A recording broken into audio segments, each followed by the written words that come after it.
dalam suatu acara. Kita lihat bersama di situ, ada Kiai Gus Ali bersama calon Presiden Prabowo Subianto. Hadir pula Gus Miftah dan tokoh agama lainnya. Assalamualaikum warahmatullahi wabarakatuh.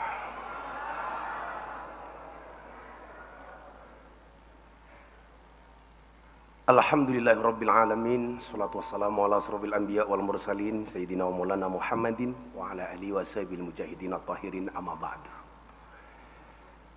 Hadratal muhtaramin, para masyayikh, para kiai, ibu-ibu nyai, wabil khusus panjenenganipun Ayahanda Kiai Hasib yang dari awal terselenggaranya acara ini beliau begitu sibuk kontak saya untuk memastikan tanggalnya Pak Prabowo. Yang paling tidak menyenangkan adalah beliau dawuh, "Miftah, kamu datang ke Tambak Beras, nanti akadnya ikut rombongannya Pak Prabowo." Perasaan saya langsung tidak enak.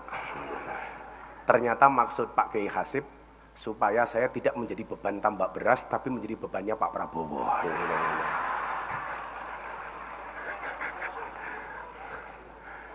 Panjenenganipun guru saya Abah Ali. Beliau ini orang yang senantiasa nyuwuk saya, dan ketika istri saya sakit disuwuk sama beliau. Hampir semuanya qabul. Satu-satunya suwuk yang belum berhasil dari Gus Ali adalah ijazah poligami. Nah, itu enggak berhasil sampai hari ini. Panjenenganipun Romo Yai Mas Duki, guru saya Pak Kiai Marzuki Mustamar, dan para kiai lain yang mohon maaf tanpa mengurangi rasa hormat yang sangat saya takdimi. Para pejabat yang berkenan hadir, wabil khusus beliau yang telah membayar hutangnya yang akhirnya datang ke pondok saya setelah 8 tahun, Bapak Menteri Pertahanan Prabowo Subianto. Saya bilang, bila teman pernah membuatmu kecewa, bila pasangan pernah membuatmu terluka, dan bila corona pernah membuatmu menderita, yakinlah Prabowo Subianto datang untuk Indonesia dengan membawa cinta.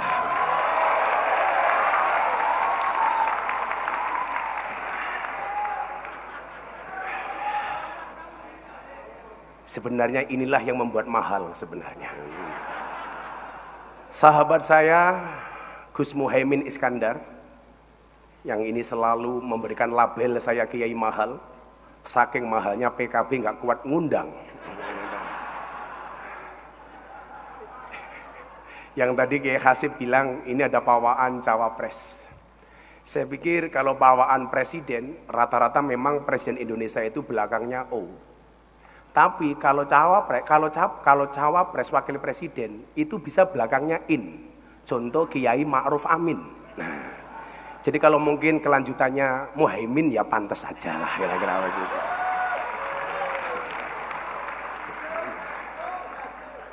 Itu tergantung bagaimana beliau kuat ngendorse saya apa enggak, kira-kira begitu. Bapak Ibu yang saya muliakan dan para santri tentunya yang saya banggakan. Saya mohon maaf Bu, saya pakai jas karena sejatinya saya masih sakit. Dari kemarin saya ngawal Pak Prabowo sowan Habib Lutfi, badan saya sudah nggak terlalu enak.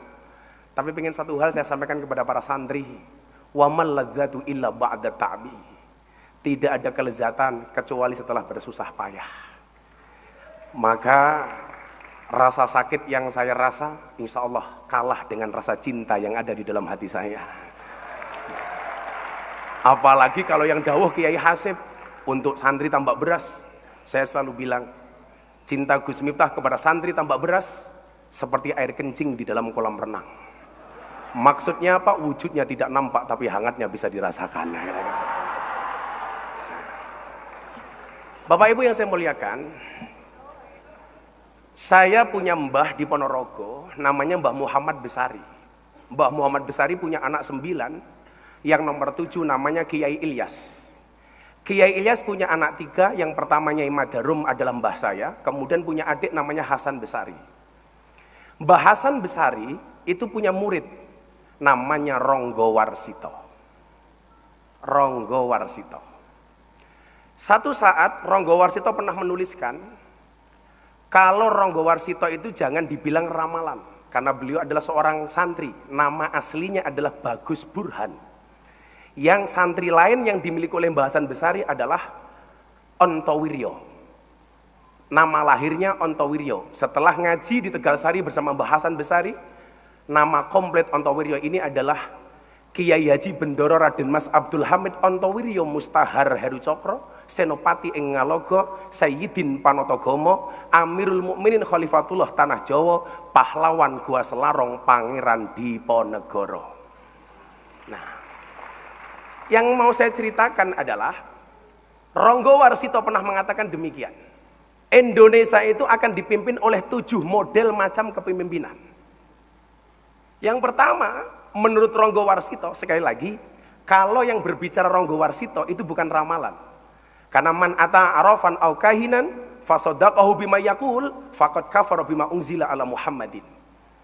Kalau yang ngomong dukun itu ramalan. Oh tenan, itu ramalan. Nah, Ronggo Warsito pernah mengatakan demikian. Ini namanya firasat bagi saya. Karena Kanjeng Nabi pernah mengatakan ittaqu firasyatal mu'min fa innahu yang duru binurillah. Takutlah kamu dengan firasatnya orang mukmin, karena mereka melihat dengan cahaya dan nur dari Allah. Beliau bilang apa Bapak Ibu?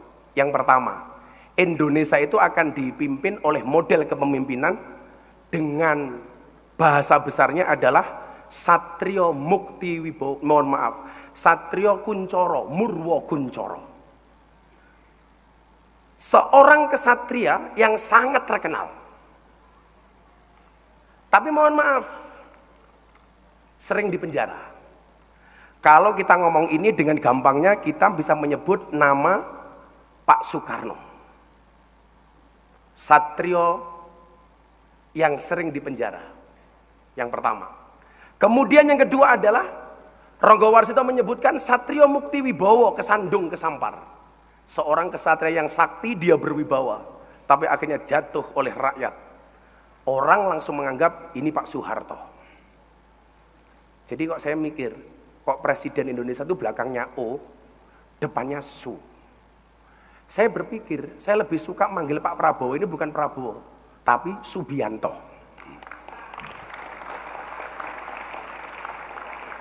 Mungkin perlu ruwatan Pak Prabowo ya ini, Subianto. Soekarno, Soeharto. Mukti Wibowo, kesandung kesampar. Kemudian yang berikutnya adalah Satrio Jinumput, Sumelo Atur Gawe Wirang. Seorang kesatria yang dia tidak dipilih oleh rakyat, tidak dipilih oleh DPR, tapi jinumput. Pak Harto menyatakan mengundurkan diri, kemudian jinumput meminta Pak Habibie untuk menjadi presiden. Tapi salah satu kemudian yang dicatat oleh sejarah adalah Sumelo Atur Gawe Wirang. Gara-gara kebijakan referendum Timur-Timur hilang dari Indonesia. Kebijakannya membuat malu bangsa Indonesia. Salah satu kekurangannya. Kemudian yang keempat, Indonesia akan dipimpin oleh model dan tipe kepemimpinan Satrio Lono Topong Rame Wutongi Deri Jagat. Satrio Lelono, seorang kesatria yang sering berkelana keliling dunia jadi presiden untuk meyakinkan eksistensi bangsa Indonesia.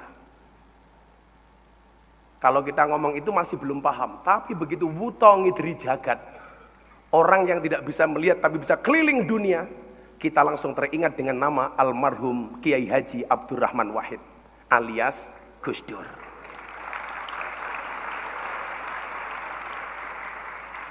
Satrio Lelono Topong Rame Wutongi Deri Jagat, Gus Dur. Dan saya termasuk orang yang sangat mengidolakan Gus Dur. Karena bagi saya, orang yang tidak bisa melihat tetapi hatinya terang di Indonesia cuma ada 2. Satu Gus Dur, nomor 2 si buta dari gua hantu. Saya ingat Pak Prabowo, Gus Dur itu zaman Orde Baru pernah dicurigai sama pemerintah. Gus Dur rapat dengan para kiai, datang intelijen ngawasi rapatnya Gus Dur. Gus Dur bilang sama kiai, para kiai mulai sekarang takallum bil lughatil arabiyah, kita bercakap-cakap pakai bahasa Arab. Intelnya pulang Pak, ditanya sama komandannya, Intel apa tadi hasil rapatnya Gus Dur dan para kiai? Intelnya jawab, aman komandan, Gus Dur dan para kiai hanya saling mendoakan. Gus Dur dilawan itu. Kemudian yang kelima, tipologi pemimpin Indonesia adalah Satrio Piningit Hamung Tuh. Seorang kesatria Piningit yang dia mendapatkan nama besar karena bapaknya orang besar. Maka kita mengenal dengan nama Megawati Soekarno Putri.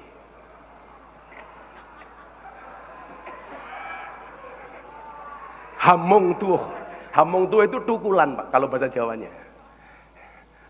Tukulan bapaknya, karena bapaknya orang besar, anaknya jadi besar, Ibu Megawati.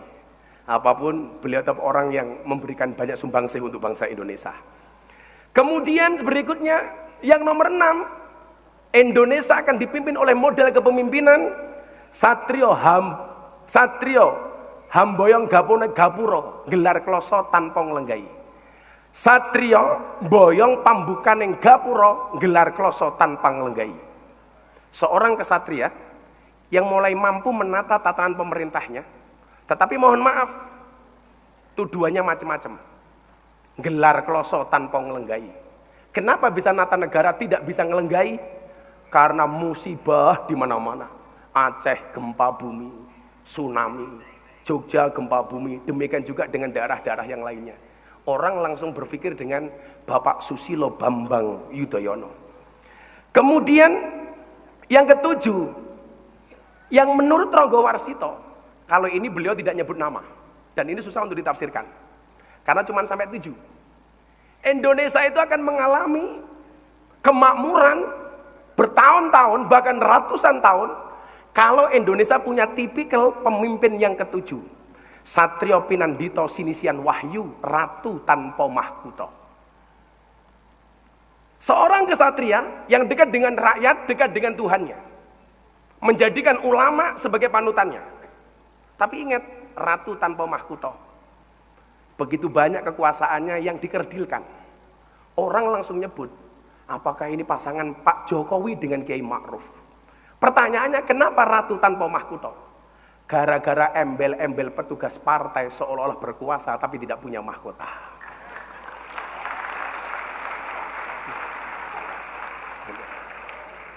Tapi dengan segala keterbatasannya mampu menjadi pemimpin yang hebat. Nah, kalau yang nomor 7 ini kemudian menjadi tipologi bukan sosok. Kemudian dalam bahasa lain disebutkan siapakah presiden berikutnya. Yang pertama, banyak mufasir ramalan Ronggo Warsito atau firasat Ronggo Warsito yang menyatakan bahwa pemimpin Indonesia adalah yang mampu meneruskan gerak langkah Presiden Joko Widodo, yang dianggap mampu untuk membawa misi-misi Presiden Joko Widodo, sehingga apa? Program-program Pak Joko Widodo tidak akan hilang. Nah, pertanyaannya itu siapa? Tapi kalau menurut Jongko Joyoboyo, Presiden Indonesia itu rata-rata belakangnya O. Maka muncul nama Soekarno, Soeharto, Susilo Bambang Yudhoyono, Joko Widodo. Besok